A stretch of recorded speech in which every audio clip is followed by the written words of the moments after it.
اسلام چې کوم صفات موږ ته ښودلي دي په هغه صفاتو کې یو اهمترینه خبره دا هم ده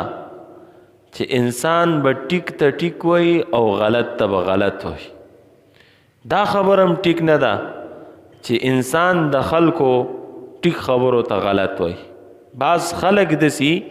د هغوی کار صرف مخالفت برای مخالفت بس اسی به صد خلکو مخالفت کوي او د هغې نه انکار کوي. بعض خلک دسي د هر چا خبرې ته ټیک وي، که خبره ټیک ای او که ټیک نه دا طرز او دا انداز ټیک نه دی. انسان به خبره تلی په شریعت باندې،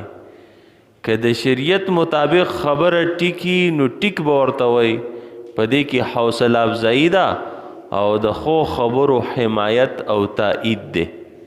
او که خبره غلطی نو خیر دی د انسانی آدابو په دائره کې د حدودو د اختلاف د شرعي آدابو احتراماتو سره هغې ته به غلطه وای.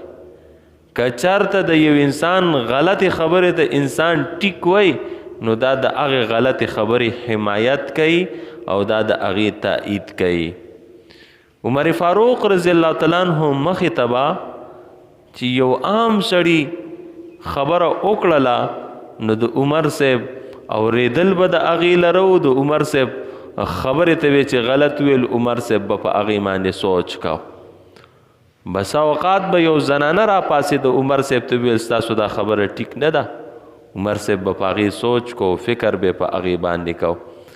نن په معاشره کې د خلکو روش او عادت دا جوړ شوی دی چې د طاقتور مضبوط او مالداره سړي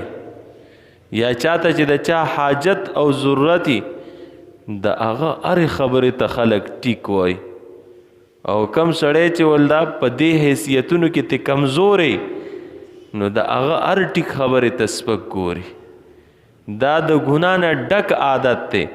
او دا د ډېرو زیاتو غلطیانو سبب او ذریعه ده. د انسان د خبرې تایید کول او مخالفت کول د خپلو مفادو سره وابسته نه دي چې ستا مفاد پکې نو بس ټیک ده، او چې ستا مفاد پکې نه نو ټیک نه ده. او بیا خاص کر چې د مضبوطو طاقتورو مالدارو خلکو خوا کې یو انسان کینی و د هغه غلطو خبرو ته ټیک وای نو هغه ته استدلال کوي په دې معنی چې زما دا کارونه ټول ټیک دي، او بیا هغه انسان د گمراهۍ په لارو باندې رواني او سبب او ذریعه دام جوړ شي. مفتی اعظم پاکستان مفتی رفیع عثماني صاحب نه دا واقعات ما څو پېرې اورېدلې. هغوی فرمایل چې پخوا زمانه کې یو باچه و، هغه به ډېر زیات غلطې خبرې کولې، داسې دروغ به ویل چې نه به سر و نه به خپې وي، او ځان له د دې دپاره سیکرټري ساتلی و، هغه به د دې وضاحتونه کول چې او دا خبره ټیک ته او دې کې څه مسله نشته. یو سیکرټري به ورسه وخت نشو تېرولی ځکه چې د هغه دروغ به داسې و چې هغې له سر او خپې جوړول به آسان کار نه و. نو یو ځل یو سړي دغه پوسټ ته داخله وکړله چې زه په دې باندې لګم او زه ډېر ماهر یم، زه د هر قسمه دروغو تعویل کولی شي. نو باچا په ډک دربار کې ناست و او ویل چې یو ځل زه ښکار دپاره لاړم او چې اوسۍ مې ویشتله نو په دې خپه باندې مې ویشتله په دې نوک باندې او غشی تې د دې سر نه ووت. نو خلک حیران شو چې اوس به دا سړی د دې خبرې څه تعویل کوي. هغه ویل او ټیک د زم باچا سره ومه او کوم وخت کې چې پیده ګزار وکړو نو هغه په دې خپه باندې دا خپل سر ګرو دی اوسۍ نو خپې مو لګېده او سر یې بولې. دا قسمه کارونه درست او ټیک نه دي چې د خلکو د غلطو تعویلونه کې او ټیکو ته غلط وای. ادهم شرقاوي صاحب د دې دپاره یو اصطلاح استعمال کړې ده، هغوی وایي دا ثقافت الباذنجان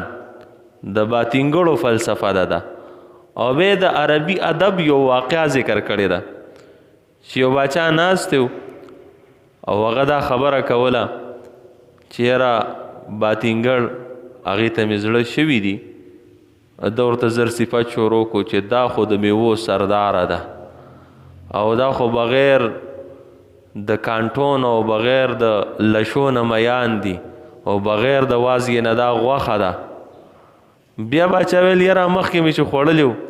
هغې راله معده خرابه کړې وه مړه پرېږده بس نه پخو د ویل بالکل ټیک وی باچا دا د ټولو نه بېکاره سبزي ده او دې کې بلا نقصانات دي او دې کې بلا ضررونه دي نو بیا چې دا قسمه طرز او انداز بچا اختیارو نو هغې ته به خلکو بازنجي ویلې باطنګړو والا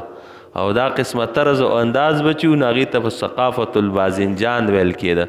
نو شرقاوي صاحب وایي چې په ثقافت البازنجان باندې مه چلیږه هر څه په شریعت او په اسلام باندې تله چې د شریعت موافق دی حمایت یې کوه او چې نه دی مخالفت کې نشي کولی نو کم از کم حمایت یې مه کوه نو په دې دور او په دې زمانه کې دا ډېره خطرناکه خبره ده چې خلک په هر مجلس کې او په هر مقام کې او په هر ځای کې ټیک ته ټیک الوي یا غلط ته ټیک الوي چې د مفاد ورسره وابسته او چې د مفاد او مخالفینو هره خبره ټکراویږي او هغه ختمیږي